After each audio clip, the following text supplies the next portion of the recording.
पिछली वीडियो में तो जो वीडियो डाली हमने उसमें कुछ बेसिक्स रिएक्शंस देख ली थी हेलो एल्कीन की, उनकी प्रिपरेशंस देख ली थी और रिएक्शंस हम देख रहे थे। तो रिएक्शन वाले उस सीक्वेंस में हमने 2-3 तरह की रिएक्शंस पढ़ी थी, सब्स्टिट्यूशंस रिएक्शंस, एलिमिनेशन रिएक्शंस और मेटल वाली। तो इसमें हम जो सब्स्टिट्यूशन रिएक्शन है वो कवर कर चुके हैं। अब आगे हम एलिमिनेशन रिएक्शंस और रिएक्शंस विद मेटल्स करने वाले हैं इस चैप्टर में आगे, और कुछ 2-3 एग्जाम्पल फिर इस चैप्टर को फिनिश ही कर देंगे। तो आज हम स्टार्ट करते हैं एलिमिनेशन रिएक्शन से। तो एलिमिनेशन रिएक्शन क्या है, उससे पहले देखो ये जो साइड में बॉक्स बना हुआ है इसको पढ़ते हैं एक बार। क्या कहते हैं, location of alpha and beta carbon in molecule. ठीक है, तो कई बार हमने सुना है alpha carbon, beta carbon, alpha hydrogen, beta hydrogen. तो ये क्या होते हैं, पहले एक बार इनको समझ लेते हैं, फिर एलिमिनेशन रिएक्शंस के मैकेनिज्म को समझते हैं। तो देखो, जैसे कि कोई कार्बन है और वो किसी हेलोजन से जुड़ा हुआ है या फिर किसी भी फंक्शनल ग्रुप से जुड़ा हुआ है, तो फंक्शनल ग्रुप से जो फर्स्ट कार्बन अटैच्ड होगा उसको हम अल्फा कार्बन बोलेंगे, उससे नेक्स्ट बीटा कार्बन और फिर गामा कार्बन। तो जो हमारा अल्फा कार्बन है उस पर जो हाइड्रोजन लगा होगा उसको हम अल्फा हाइड्रोजन बोलेंगे, उससे नेक्स्ट वाले पे लगा होगा तो बीटा हाइड्रोजन और फिर ऐसे ही गामा। तो जब एलिमिनेशन रिएक्शन पढ़ेंगे तो हमने बीटा हाइड्रोजन का काफ़ी बार जिक्र सुना होगा। तो पहले ये समझ लेते हैं बीटा हाइड्रोजन होता क्या है। तो जो जिस कार्बन से फंक्शनल ग्रुप अटैच्ड है उससे नेक्स्ट जो कार्बन है उस पर जो हाइड्रोजन जुड़ा होगा उसको हम क्या कहते हैं, बीटा हाइड्रोजन। ठीक है, तो देखो इसमें क्या लिखा हुआ है, एलिमिनेशन रिएक्शन क्या होती है। When a haloalkenes with beta hydrogen atom is heated with alcoholic solution of potassium hydroxide। एक और इम्पोर्टेंट और ध्यान देने वाली बात, 2 तरह के अल्कोहलिक KOH की बात यहाँ पे, सॉरी 2 तरह के KOH की बात यहाँ पे होगी। एक तो अल्कोहलिक जैसे इसमें दिया गया है और एक एक्वस। ठीक है, तो अगर अल्कोहलिक KOH की बात होगी तो वहाँ पे हमेशा क्या होगा, एलिमिनेशन होगा, और एक्वस KOH की बात होगी तो वहाँ पे सब्स्टिट्यूशन रिएक्शन आएगी। बहुत फेमस क्वेश्चन है, नीट और जेईई वगैरह में भी आया हुआ है कि कोई एक रिएक्शन सबस्टेट दे दिया गया है और एक तरफ लिख के दे देंगे वो अल्कोहलिक KOH और एक तरफ लिख के दे देंगे एक्वस KOH। तो हमें ए और बी प्रोडक्ट बताना है। तो हमेशा ध्यान रखना, जहाँ अल्कोहलिक KOH लिखा होगा वहाँ पे हमेशा क्या होगी, एलिमिनेशन रिएक्शन होगी, और एक्वस जहाँ लिखा होगा वहाँ पे क्या होगा, सब्स्टिट्यूशन होगा। तो ये बात अलग थी जो इस पॉइंट पे मेरे को बतानी थी। तो अब हम एलिमिनेशन रिएक्शन मैकेनिज्म समझते हैं। तो देखो सबस्टेट दिया गया है जैसे कि ये अल्काइल हैलाइड, और उसमें क्या है, फर्स्ट पे क्या लगा है, हैलोजन, और उसके साथ बीटा कार्बन पे क्या है, हाइड्रोजन। तो जब एलिमिनेशन रिएक्शन होगा तो ये पहले क्या है, एक्स जो है, जो हैलोजन है एज ए लिविंग ग्रुप इस पे एक्ट करेगा। कोई भी बेस इसको अप्रोच करेगा जब इस सबस्टेट को, जैसे ये कर रहा है, तो ये हैलोजन यहाँ से लीव कर जाएगा, और हैलोजन लीव करने से ये जो हाइड्रोजन है यहाँ से ये भी लीव कर देगा, और दोनों निकलने से यहाँ पे डबल बॉन्ड फॉर्मेशन हो जाती है, और ये जो बेस है वो हाइड्रोजन साथ मिलके अलग से एक सबस्टेट बना लेगा। तो ये था बेसिक हमारा एलिमिनेशन रिएक्शन का। As a result an alkene is formed as a product. ठीक है, जैसे ये एल्कीन बन गई, इसमें एक तो ये एल्कीन बनी है और दूसरा जो हमारा बेस था वो जो निकलने वाला हाइड्रोजन है उसके साथ मिलके अलग एक साइड प्रोडक्ट बना लेगा। Since beta hydrogen atom is involve in elimination, इसलिए इसको क्या बोलते हैं, बीटा एलिमिनेशन भी बोल। हाइड्रोजन कौन सा था, बीटा था ना, यहाँ से निकला था, तो इसको क्या बोलेंगे हम, बीटा एलिमिनेशन। ठीक है, फिर नेक्स्ट इंपॉर्टेंट बात जो थी, मार्कोनिक रूल्स हमने पढ़ लिया था, इसमें हम सेट-जेफ रूल की बात करेंगे। देखो अब क्या है नेक्स्ट टॉपिक हमारा, if there is possibility of formation of more than one alkene. तो पॉसिबिलिटी तो बहुत सारे क्वेश्चंस में होगी क्योंकि बेसिक पढ़ा था हमने, बाकी आगे आगे कॉम्प्लेक्स स्ट्रक्चर ही आने वाले हैं। जैसे कि इसमें देखो सबस्टेट दिया गया है, एक मिनट में इसको थोड़ा ऊपर कर देती हूँ, ये सब जाती हूँ। देखो क्या दिया गया है, ये हमारा सबस्टेट है। ठीक है, इस पर एक ब्रोमीन है, तो अल्काइल हैलाइड है, इसकी दोनों पॉसिबिलिटी है। इसके पास 2 बीटा हाइड्रोजन है, एक तो ये जो इस कार्बन पे अटैच्ड है और एक इस कार्बन पे अटैच्ड है। तो दोनों ही हाइड्रोजन यहाँ से रिमूव हो सकते हैं, लेकिन कौन सा होगा रिमूव और कौन सा मेजर प्रोडक्ट बनाएगा ये किस चीज़ पर डिपेंड करता है, और ये कौन बताता है, तो ये है सेट-जेफ रूल। ये सेट-जेफ, इनकी प्रोनाउंसिएशन है सेट-जेफ। इन्होंने एक रूल दिया था, इसके अकॉर्डिंग क्या है कि इन डाईहाइड्रोहेलोजिनेशन, मतलब दो हाइड्रोजन है और हेलोजिनेशन जिसके साथ हो रही है, reaction preferred product is that alkene which has the greater number of alkyl group, जिसके साथ ज़्यादा एल्काइल ग्रुप नंबर अटैच्ड होंगे वहाँ से रिमूव होना वो पसंद करेगा हाइड्रोजन। ठीक है, अब देखो जैसे कि ये हाइड्रोजन है, ये सिर्फ एक कार्बन के साथ अटैच्ड है, सिर्फ इस कार्बन के साथ और इस कार्बन के साथ, और जो हमारा ये वाला हाइड्रोजन है ये दो कार्बन के साथ अटैच्ड है, इस कार्बन के साथ भी, इस कार्बन के साथ भी। तो ये क्या कह रहा था, जो ज़्यादा एल्काइल ग्रुप से अटैच्ड है वहाँ से हाइड्रोजन रिमूव होगा। तो प्रेफरेंस हमारी होगी कि ये वाला हाइड्रोजन यहाँ से रिमूव हो जाए और इस एल्किन की फॉर्मेशन करें। देखो यहाँ पे 81% लिखा हुआ है, यहाँ पे सिर्फ 19%। तो पेंट-2-इन जो हमारा मेजर प्रोडक्ट हुआ है। तो दो मेन इंपॉर्टेंट रूल हमने इस चैप्टर में पढ़ लिए हैं, एक मार्कोनिक रूल जो सब्स्टिट्यूशन रिएक्शन में पढ़ा था, और ये कि हमारा सेटजेफ रूल। ठीक है, तो ये एलिमिनेशन रिएक्शन में थोड़ा इंपॉर्टेंट हो जाता है। नेक्स्ट है एलिमिनेशन वर्सेस सब्स्टिट्यूशन। अब देखो प्रोडक्ट्स भी वही थे, हमारा जो रिएक्टेंट था, हमारा जो सबस्ट्रेट था वही था एल्काइल हैलाइड। ठीक है, और इसमें भी हम एक न्यूक्लियोफाइल को ही यहाँ पे बेस को ही क्या है अटैक करवा रहे हैं। तो इसमें ये है कि हमें कब पता चलेगा कि एलिमिनेशन करवाना है या सब्स्टिट्यूशन करवाना है। तो इस पैराग्राफ को थोड़ा सा ध्यान से पढ़ना। तो देखो ये एलिमिनेशन और सब्स्टिट्यूशन का कंसेप्ट वहाँ आएगा जहाँ बीटा हाइड्रोजन पहले तो प्रेजेंट होगा। ठीक है, तो बीटा हाइड्रोजन वाला प्रेजेंट होगा तो वो क्या चाहेगा, वो दोनों रूट से जाना चाहेगा, मतलब वो क्या है अपना कम्पिटेटिव रूट है, दोनों क्या है, एक सब्स्टिट्यूट भी कर सकता है अपने आप को और एलिमिनेशन के थ्रू भी जा सकते हैं। तो which route will be taken depends upon the nature of alkyl halide. तो किस चीज़ के बाद किन किन चीज़ों पे ये चीज़ डिपेंड करेगी, एक तो एल्काइल हैलाइड की कि सबस्ट्रेट हम कैसे ले रहे हैं, वो क्या है, टर्शरी है, प्राइमरी है, सेकेंडरी है, ये कैसा है, फिर स्ट्रेंथ कैसी है हमारे जो लिविंग ग्रुप है और सबस्ट्रेट के बीच में, और उसका क्या है size of the base of nucleophile, और जो न्यूक्लियोफाइल आर है उसका क्या साइज है, वो कितना स्ट्रॉन्ग बेस है कि एज ए न्यूक्लियोफाइल अटैक कर रहा है। तो इन दो तीन चीज़ों पर डिपेंड करेगा। तो देखो नेक्स्ट क्या कह रहा है, बल्कियर न्यूक्लियोफाइल होगा। आज जो आने वाला है वो न्यूक्लियोफाइल क्या है, बल्कियर होगा। तो वो कैसे एक्ट करेगा, एज ए बेस। ठीक है, छोटा न्यूक्लियोफाइल होगा तो वो न्यूक्लियोफाइल की तरह अटैक करेगा, लेकिन बड़ा हो जाएगा तो बेस की तरह एक्ट करेगा। And abstract A proton rather than approach A tetravalent carbon. तो वो क्या करेगा, जो एक हाइड्रोजन है उसको जल्दी अपने साथ एब्स्ट्रैक्ट कर लेगा। मतलब देखो अभी जो हमने एलिमिनेशन रिएक्शन जिसमें पढ़ा अभी, उसमें क्या था, ये जो बेस है, ये जो बेस है ये इस हाइड्रोजन को निकालना ज़्यादा प्रेफर करता है, जबकि घुसना कि यहाँ से अटैक करके मैं उस पर अटैच्ड हो जाऊँ, तो वो हाइड्रोजन इससे रिमूव करना इसके लिए आसान है। ठीक है, तो अगर बल्कियर होगा तो वो क्या है, प्रोटॉन का एब्स्ट्रैक्ट कर लेगा और वो वहाँ पे कोई भी सब्स्टिट्यूशन रिएक्शन नहीं करेगा। ठीक है, नेक्स्ट है वाइस वर्सा। इससे उल्टा क्या हो सकता है, सिमिलरली प्राइमरी अल्काइल हैलाइड, अगर अल्काइल हैलाइड प्राइमरी है तो क्या है SN2 रिएक्शन प्रेफर करेगा। ठीक है, वो बिल्कुल ही कोई हिंड्रेंस प्रोवाइड नहीं कर रहा, तो बेस को आराम से रास्ता दे देगा और वहाँ से जाके वो सब्स्टिट्यूशन करा देगा। ठीक है, फिर उसके बाद क्या कह रहा है, अगर सेकेंडरी हैलाइड है तो भी SN2 हो जाएगा, और elimination depending upon the strength of the base and tertiary halide. Tertiary halide है तो वहाँ पे या तो SN1 हो सकता है या elimination depending on the stability of carbocation. ठीक है, अगर प्राइमरी सेकेंडरी है तो कोई वो ही नहीं है, दिक्कत ही नहीं है, तो उसमें तो क्या होगा SN2 ही होगा। लेकिन हमारे पास अगर टर्शरी हो गया, तो टर्शरी किस में होता है, SN1 में होता है, और हम टर्शरी किस में भी कह रहे हैं कि टर्शरी वाले में एलिमिनेशन भी हो सकता है। तो वो चीज़ डिपेंड करेगी कि जो आने वाला न्यूक्लियोफाइल है और जो बेस है उसकी स्टेबिलिटी कैसी है। ठीक है, ये तो कंपटीशन इसमें चलता रहेगा, प्रैक्टिस से हमें पता चल जाएगा। देखो एक ये जो पिक्चर दी गई है इससे थोड़ा समझने की कोशिश करते हैं। देखो जैसे एलिमिनेशन कब होगा कि हमारा सबस्ट्रेट कितना बल्की है, देखो। ठीक है, और ये जो न्यूक्लियोफाइल आ रहा है ये भी बल्की है, तो इसको यहाँ से रास्ता ही नहीं मिल रहा कि अंदर जाके इसको इन्वर्जन वगैरह करा दे, तो इससे अच्छा ये प्रेफर करेगा यहाँ से अपना आराम से क्या है हाइड्रोजन ले जाएगा, ये इस हाइड्रोजन को आराम से निकाल लेगा और चला जाएगा, तो एलिमिनेशन हो जाएगा।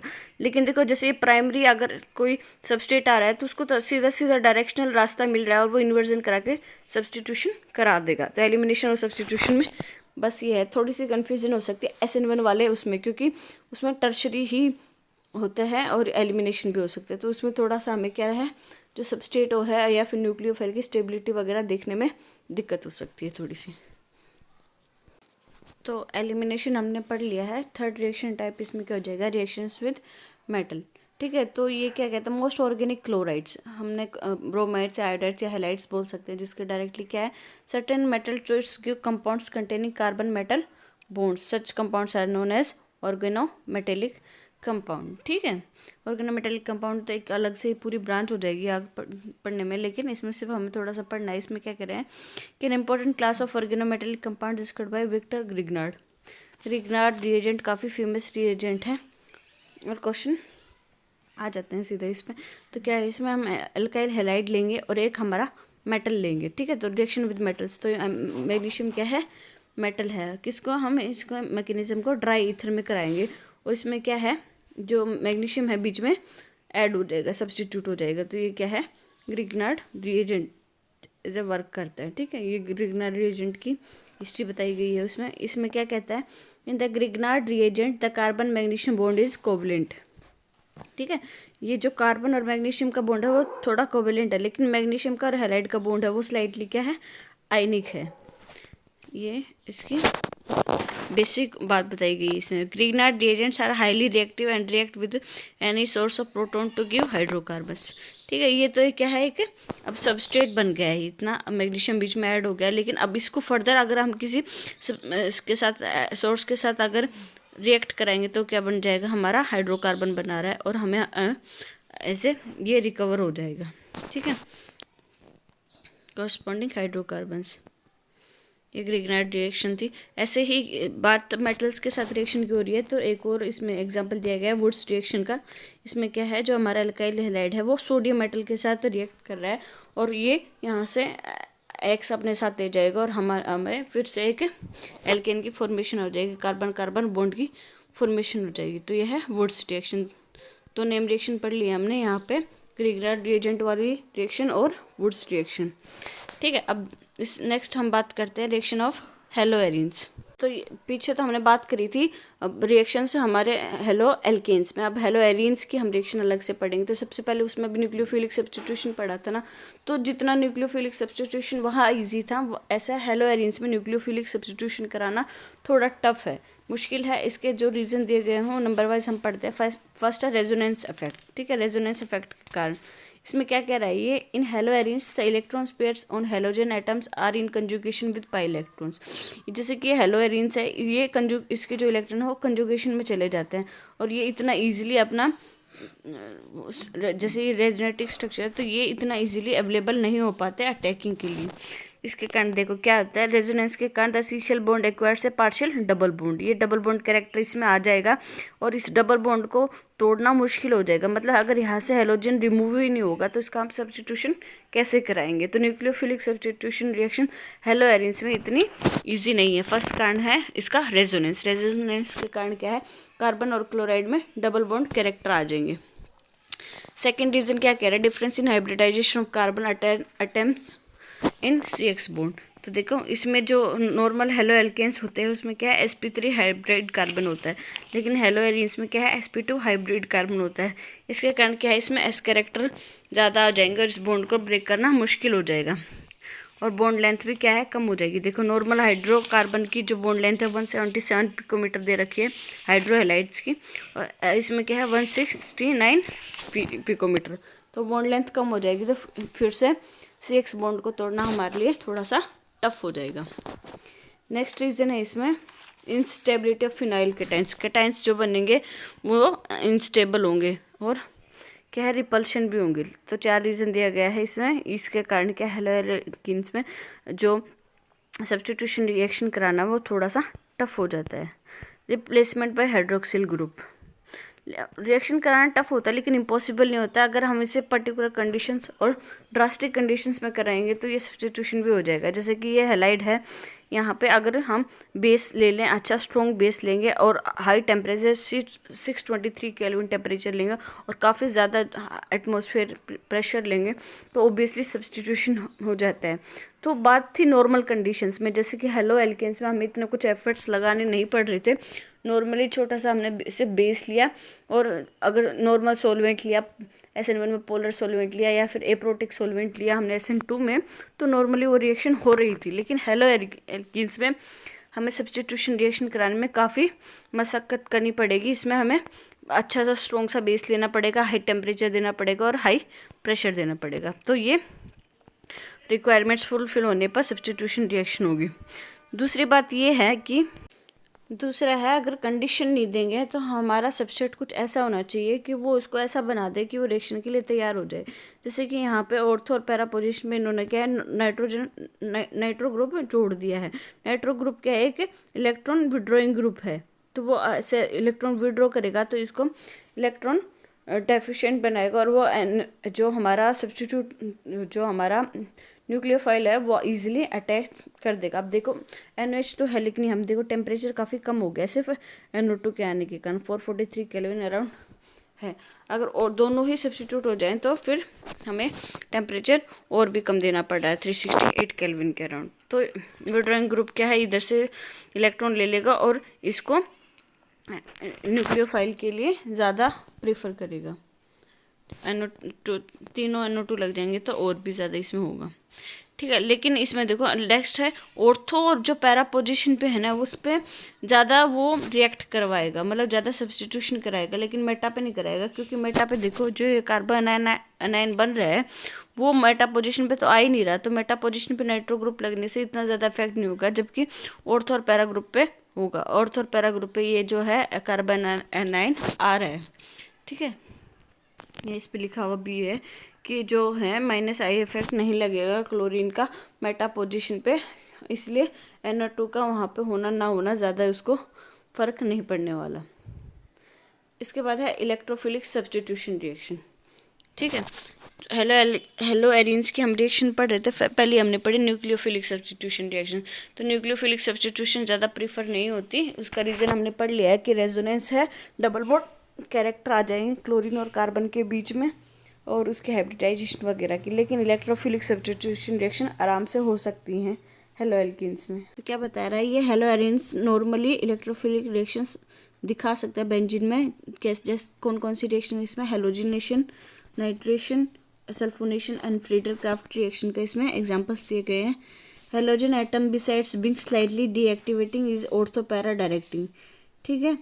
जो यहाँ पे क्लोरीन या ये फिर से ऊपर जैसे मैंने रिएक्शन बताया था वो क्या है, ऑर्थो पैरा डायरेक्टिंग है, ठीक है। इसलिए वो क्या है, रेजोनेटिक स्ट्रक्चर बना लेगा और अंडरगो कर जाएगा इलेक्ट्रोफिलिक सब्स्टिट्यूशन रिएक्शंस के लिए, ठीक है। -I इफेक्ट लगेगा, लेकिन मेटा पे नहीं लगेगा, तो मेटा वाले इतने ज़्यादा प्रीफर नहीं होते। जो देखो अब आगे आगे रिएक्शन पढ़ेंगे तो उसमें हमें दो तरह के ज़्यादा ही प्रोडक्ट देखने को मिलेंगे, पैरा और ऑर्थो वाले। जो मेटा वाले हैं वो इतने नहीं मिलेंगे, क्योंकि क्लोरीन क्या है -I इफेक्ट शो करेगा और वो मेटा डायरेक्टिंग नहीं होता, ठीक है। तो हेलोजिनेशन है, इसमें क्या कराइए, देखो एक लास्ट लाइन यहाँ पे पढ़ना, haloarenes occur slowly and require more drastic condition as compare to the benzene, ठीक है। अगर ये सिर्फ बेंजीन पे हम कराते तो ना इजीली सब्स्टिट्यूट हो जाता, इजीली ये इलेक्ट्रोफिलिक सब्स्टिट्यूशन दिखा देता। लेकिन यहाँ पे हम बात करें हेलो एल्कीन्स की, सॉरी हेलो एरिन्स की, तो फिर भी हमें इसमें कंडीशंस देने पड़ेंगी। जैसे कि ये सब्स्टिट्यूट लिया हमने हेलो एरिन्स का, तो हम इसमें किसका यूज़ कर रहे हैं, एनाइड्रस FeCl3 का, जो कि एक एसिडिक लेविस एसिड की तरह यहाँ पे एक्ट करेगा। तो सब्स्टिट्यूशन हो जाएगा पैरा पर ऑर्थो पे, और इसमें जो मेजर है वो पैरा वाला प्रोडक्ट है, क्योंकि ये थोड़ा सा लेस हिंड्रेंस शो करेगा इसके कारण। फिर नाइट्रेशन है, बस ध्यान यहाँ रखना है हमें कि सबस्ट्रेट हम क्या क्या ले रहे हैं। डायरेक्ट नाइट्रेशन का क्वेश्चन तो एस्टेट में बहुत बार आया है, सबस्ट्रेट दे दिया गया है और हमने HNO3 और कंसनट्रेटेड H2SO4, देखो यहाँ पे भी हम एसिडिक कंडीशन ले रहे हैं, H2SO4 यहाँ पे ले रहे हैं। तो मतलब हेलो एरिन्स में भी सब्स्टिट्यूट कराना इतना आसान नहीं है, उसमें भी हमें ड्रास्टिक कंडीशंस लेनी पड़ेंगी। तो इसमें भी ऑर्थो और पैरा शो कर रहा है दोनों प्रोडक्ट, लेकिन पैरा वाला हमारे यहाँ पे क्या है, मेजर है। उसके बाद सल्फोनेशन है, सिर्फ उसमें कंसनट्रेटेड H2SO4 लेंगे हम और सल्फोनेशन करा देंगे, ठीक है। फ्रीडल क्राफ्ट रिएक्शन काफ़ी फेमस रिएक्शन है, इसमें भी क्या है, हमारा सबस्ट्रेट क्या है, एनाइड्रस Al3 ले रहे हैं, जो कि फिर से एक लेविस एसिड की तरह यहाँ पे एक्ट करेगा, और दूसरा हमारा न्यूक्लियोफाइल है CH3 क्लोरीन, ठीक है। तो ये यहाँ पे सब्स्टिट्यूट हो जाएगा। Next reaction with metals. तो अब उसमें भी पढ़ा था ना हमने हेलो एल्कीन्स में, ऐसे ही हम पढ़ेंगे यहाँ पे रिएक्शन विद मेटल्स। ठीक है, वहाँ पे हमने वुड्स रिएक्शन पढ़ा था। वुड्स रिएक्शन में क्या है, नॉर्मल हेलो एल्कीन्स लेंगे और हम सोडियम मेटल लेंगे, लेकिन यहाँ पे हम हेलो एरिन्स के बारे में पढ़ रहे हैं ना रिएक्शन, तो हमें यहाँ पे सब्स्टिट्यूट कर लेंगे हेलो एरिन्स, सोडियम मेटल और उसके साथ में कोई और नॉर्मल हेलो एल्केन्स ले सकते हैं। तो वुड्स फिटिक रिएक्शन, ये 3 रिएक्शन होंगी, Wurtz reaction, Fittig reaction, Wurtz Fittig reaction. तो इन तीनों रिएक्शन को याद रखने का तरीका मैं आपको बताती हूँ। जैसे कि वुड्स रिएक्शन होगा तो नॉर्मल सिर्फ RX यूज़ करेंगे हम, ठीक है, वहाँ से NaX बन जाएगा और RR।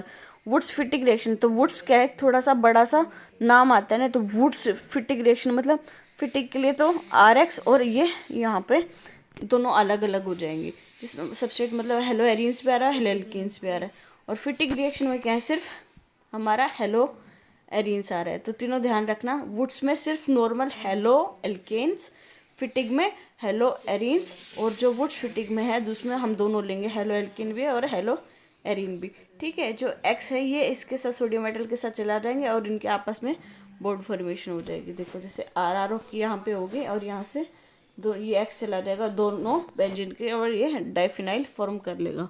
तो 3 टाइम रिएक्शन है, इनको थोड़ा याद रखना। ठीक है, इन टेक्स्ट क्वेश्चन करते हैं हम। क्या कहता है, which alkyl halide from the following parts would you expect to react more rapidly in SN2।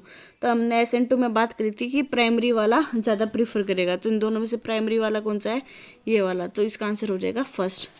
इन दोनों में से प्राइमरी कौन सा है, ये वाला, मतलब ये टर्शरी है, ये सेकेंडरी, तो प्राइमरी से ज़्यादा हम सेकेंडरी को प्रेफरेंस देंगे, तो इसका आंसर हो जाएगा ये, इसका ये था।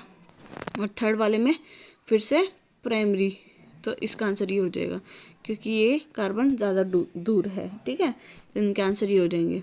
इसमें फिर SN1 का हमने उल्टा पढ़ा था, टर्शरी पहले, फिर सेकेंडरी, फिर प्राइमरी, तो ये है टर्शरी वाला, तो इसका आंसर ये हो जाएगा। इन दोनों में से हम इसको प्रेफरेंस करेंगे SN1 में, और इन दोनों में से इस सेकेंडरी वाले को। ठीक है, ऐसे क्वेश्चन बार बार आते, पीछे भी हमने करे हैं, तो इनको थोड़ा ध्यान रखना। आइडेंटिफाई ABCD इन, ठीक है, तो ए क्या है, इसमें हमने पढ़ा था मैग्नीशियम, इसमें बीच में ऐड हो जाएगा। ठीक है, यहाँ पे हम मैग्नीशियम ऐड कर लेंगे, तो ए हमारा हो जाएगा बेंजीन रिंग और उसके साथ Mg फिर Br, तो यहाँ पे बीच में Mg ऐड हो जाएगा, तो ए तो वो है।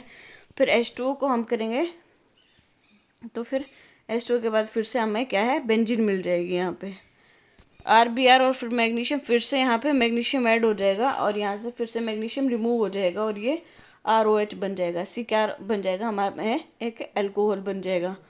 ठीक है, फिर D2, फिर D इसमें सब्स्टिट्यूट हो जाएगा। ठीक है, देख लेना, ये रिएक्शन थोड़ी उल्टी पुल्टी है सोडियम ईथर वाली।